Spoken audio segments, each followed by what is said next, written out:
সদকায়ে ফিতর দেওয়া, ফিতরা দেওয়া। এটা হলো রমজানের শেষ আমল, এটা দিয়ে রমজান মাসকে আমরা বিদায় দিই।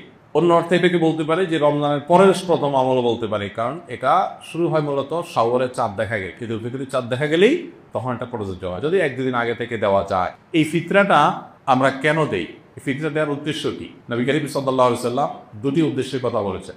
এক, তিনি বলেছেন যাকাতুল ফিতরি তুহরাতান লিস-সাইমি মিনাল লাগবি ওয়ার রাফাস ওয়া তু'মাতাল লিল মাসাকিন। প্রথম কারণ হলো তিনি বলেছেন যে এটা হলো রোজাদার ব্যক্তি সারা মাস জুড়ে যে সিয়াম সাধনা করেছে, ইবাদত বন্দেগী করেছে, যে মেহনত মুজাহাদা করেছে, এই সারা মাস জুড়ে ইবাদত বন্দেগী করার ফলে তার মধ্যে অনেক অর্জন যেমন হয়েছে, আমার অনেক ত্রুটিও ছিল। রোজাটা রাখতে গিয়ে সে কখনো অনর্থক কথা বলে ফেলেছে, রোজা রেখে অনর্থক বেগুদার কথা বললে রোজার প্রাণ আপনার ক্ষতিগ্রস্ত হয়, রোজা নষ্ট হয়, রোজার রূপ থাকে না, রোজার মান কমে যায়, কোয়ালিটিতে ঘাটতি হয়। এই যে রোজা রেখে আমরা কিছু উল্টাপাল্টা কথা, উল্টাপাল্টা কাজ করেছি যেগুলো রোজার সাথে যায় না, তো সেগুলোর কারণে রোজাটা তো ত্রুটিপূর্ণ হয়ে গেল। এই ফিতরা দেওয়ার কারণে সেটা রিফাইন্ড হয়ে যায়, সেটা ফ্রেশ হয়ে যায়, সেটা আল্লাহ তাআলা পরিচ্ছন্ন করে গ্রহণ করে। এই জন্য রোজার পুরা মাস, রমজানের পুরা মাস এবং সিয়ামের রুদ্রটিগুলোকে ফ্রেশ করে সেটাকে আল্লাহর কাছে কবুলযোগ্য করে দেয় হলো ফিতরা, খুব বড় একটা বিষয়কে। আর দ্বিতীয় উদ্দেশ্য হলো তু'মাতাল লিল মাসাকিন, গরিব দুঃখীদের মধ্যে খাদ্য দান কর্মসূচি অংশ হিসাবে ফিতরা আল্লাহ তাআলা দিয়েছে। অর্থাৎ ইসলাম চায় যে ঈদের দিনটাতে অন্তত প্রত্যেক অভাবী মানুষের বাসায় খাবার থাকুক, কেউ যেন খাবারের কষ্টে না থাকে। এই জন্য ফিতরা আমাদেরকে পৌঁছাতে হয়। কখন পৌঁছাতে হয়? সেটা ঈদের চাঁদ দেখা যাওয়ার আগে থেকে।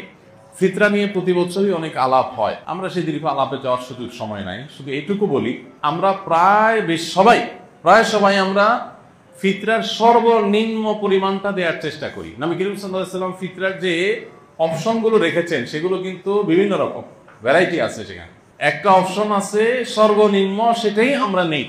এবং প্রতি বছর আমরা খোঁজ করে যে ফিতরা এবছর কয় টাকা ধার্য হয়েছে, 115 টাকা, তো দিয়ে দিলাম, বেঁচে গেলাম। যদিও পুরো পরিবার তরফ থেকে দিতে হয়, পরিবারের কর্তা যিনি, তার ছেলে মেয়ে, তার স্ত্রী, এমনকি ছোট বাচ্চা কাচ্চা, তাদের সবার পক্ষ থেকে, তারা একান্নভুক্ত জানা, তার বাসার সদস্যের মতো, এমনকি যেই কাজের লোক, যারা বাধা কাজের লোক থাকে তাদের তরফ থেকে, এই সবার তরফ থেকে পরিবারের কর্তা দিয়ে দিবে। এখন সবাই দেখেন ফিতরা কত ধার্য হয়েছে। ভাই, ফিতরা সর্বনিম্ন যদি 1-150 বা তার সমমূল্যের খাদ্য হয়, তো ফিতরা সর্বোচ্চটা কিন্তু 1000, 2000 বা আরো বেশি হতে পারে। আপনি কিশমিশ যদি দিয়ে দেন তাহলে একরকম হবে, আপনি গম দিয়ে দিলে আরেক রকম হবে, খেজুর দিয়ে দিলে ভিন্ন রকম হবে। তো অনেকগুলো অপশন আছে, তো আমরা সর্বনিম্ন গমের আইটেমটা বেছে নিই, যেটা সবচেয়ে সস্তা, এটা দিয়ে আমরা দেওয়ার চেষ্টা করি। কেউ আপনি কিশমিশ যদি চিন্তা করেন তাহলে কিশমিশের কেজি কত আর গমের কেজি কত, অনেক বেশ কম হয়ে যাবে। এই জন্য আল্লাহ তাআলা যাকে যতটুকু সামর্থ্য দিয়েছেন তিনি সেইভাবে ফিতরা দিবেন। এবং ফিতরা হিসাবে যদি আপনি খাদ্য দেন অথবা নগদ টাকা দেন, আমার পরামর্শ হবে ওয়াজিব ফিতরা তো ওইটাতে আদায় হয়ে যাচ্ছে, যে কোনো সন্দেহ নাই। নফল হিসেবে যেহেতু ফিতরার উদ্দেশ্য গরিবের বাসায় খাবার পৌঁছানো, সেই যুগে নবী সাল্লাল্লাহু আলাইহি ওয়াসাল্লামের সময় গরিব শুধুমাত্র এই প্রিন্সিপাল ফুড এগুলোর উপর নির্ভর করত। চাল, ডাল, আপনার ডাল তো না, আপনার গোশত অথবা আপনার আটা, ময়দা কিংবা গম, এগুলোর উপরে নির্ভর করতো মানুষ। কিন্তু এখন মানুষের জীবনের যে আপনার জীবন ধারণের যে পদ্ধতি, প্রক্রিয়া, মানুষের যে লাইফস্টাইল, সেটাতে যথেষ্ট পরিবর্তন হয়েছে। তো ঈদের দিনে গরিবের হাসি, গরিবের আপনার আনন্দ, এটাকে পরিপূর্ণতা দেওয়ার জন্য আমার পরামর্শ থাকবে যে ফিতরা হিসাবে যা দিচ্ছেন আপনি এক্সট্রা হিসাবে, এটা ফিতরার অংশ না, বোনাস হিসাবে নফল হিসাবে আপনি নাকে পারলে 2 কেজি মুরগি কিনে দেন, গরুর গোশত অনেক দাম, 1 কেজি গরুর গোশত, 2 কেজি গরুর গোশত কিনে দেন, একটু পোলাও চাল কিনে দেন, একটু সেমাই চিনি কিনে দেন।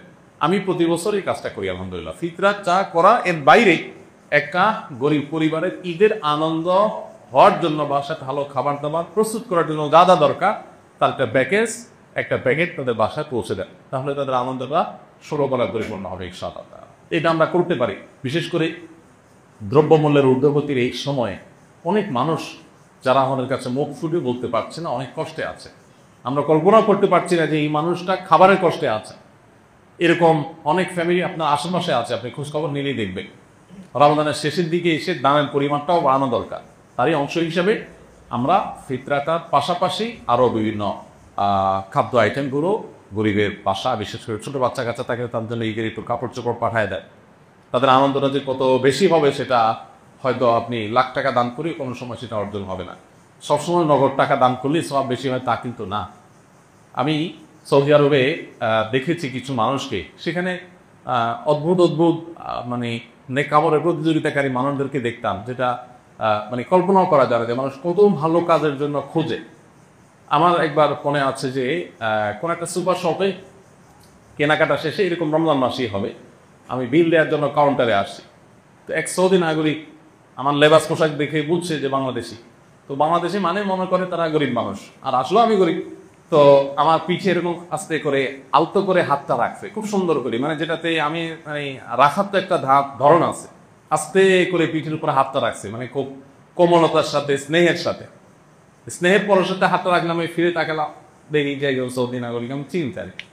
তো সে বলতেছে যে যদি তুমি মনে কিছু না করো, তোমার বিলটা আমি দিতে চাই। আমি দুনিয়ার বাজার করছি, হয়তো ঈদের জন্য বাজার করছি, তো কয়েকশো রিয়াল হয়েছে।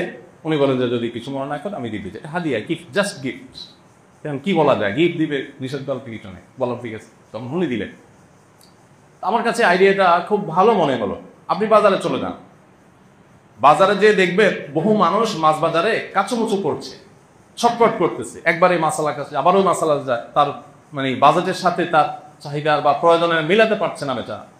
এই লোকটাকে ওরকম পেছন থেকে আলতো করে হাত বুলিয়ে তাকে একটু বলেন, ভাই আমি আপনার এই মাছের বিলটা দিতে চাই, যদি আপনার মন হচ্ছে না। আপনি দেখেন যে কোনো একটা বাচ্চা, গরিবের বাচ্চা, সে হয়তো কোনো একটা মুদি দোকানের পাশ দিয়ে ঘুরছে, কোনো একটা খাবার দোকানের পাশ দিয়ে ঘুরছে, বারবার কাচুমুচু করছে, খেয়াল করে তাকে ওই খাবারটা একটু কিনে আপনি হাতে তুলে দেন। অনেক সময় লক্ষ লক্ষ টাকা নগদ দেওয়ার চাইতে ওই সামান্য কিছু টাকার ওজন অনেক বেশি হয়। তো এই বছর বিশেষ করে ঈদকে সামনে রেখে আমাদের এই আমলটা হতে পারে, কারণ ঈদের এই সময়টাতে অনেক মানুষ কষ্টে আছে, অনেক মধ্যবিত্ত আছে যাদের লেবাস পোশাক চলাফেরা দেখে বোঝার কোনো উপায় নাই যে তারা খাবারের কষ্টে আছে রীতিমতো বাচ্চা কাচ্চায়। আমি রমজানের শুরুর দিকে আহ্বান করেছিলাম যে একটা মাছ কিনে দেয়, একটু ট্রাই করতে পারে বাচ্চাদেরকে সাথে নিয়ে, একটু মুরগি কিনে দেয়, একটু গরু গোস্ত কিনে দেয়। এমন আছে যে গত রমজানে গরু গোস্ত কোরবানিতে গরু গোস্ত খেয়েছে, এই পর্যন্ত আর গরু গোস্ত কিনে খেতে পারে নাই। তাকে আপনি 2 কেজি গরু গোস্ত দিলে তার বাসায় আনন্দটা কোন পর্যায়ে চলে যাবে। দেখুন, ডক্টর আব্দুল্লাহ জাহাঙ্গীর রহমতুল্লাহ একটা কথা বলতেন যে আপনি 2 কেজি গরু গোস্ত কিনছেন নিজে খাওয়ার জন্য, অনেকদিন পরে কিনছে, বাচ্চা কাচ্চা নিয়ে খাবেন, তো আনন্দ করেন, সন্দেহ নাই এটা আপনাকে অনেক বেশি আনন্দ দিবে। কিন্তু এর মধ্যেই যদি আপনি দেখেন যে কোনো মানুষ খাবারই পাচ্ছে না, অনেকদিন পর্যন্ত না খেয়ে আছে, কষ্ট করছে, এই জিনিসটা তাকে আপনি দিয়ে দেন, বাহ্যিকভাবে মনে হবে কষ্ট হয়েছে, মূলত সেখানে যে আনন্দটা হবে ওইটা আপনি খেয়ে যে আনন্দ পাবেন তার থেকে অনেক বেশি হবে। তো রমজানের শেষের দিনগুলোতে ঈদকে কেন্দ্র করে আমাদের এই সাদাকা দান, আমাদের আশেপাশে কারা কষ্টে আছে তাদেরকে খুঁজে বের করে তাদের মুখে হাসি ফোটাবার যে মেহনত, সেটা বেশি হওয়া দরকার। আল্লাহ আমাদেরকে তৌফিক দান করুন।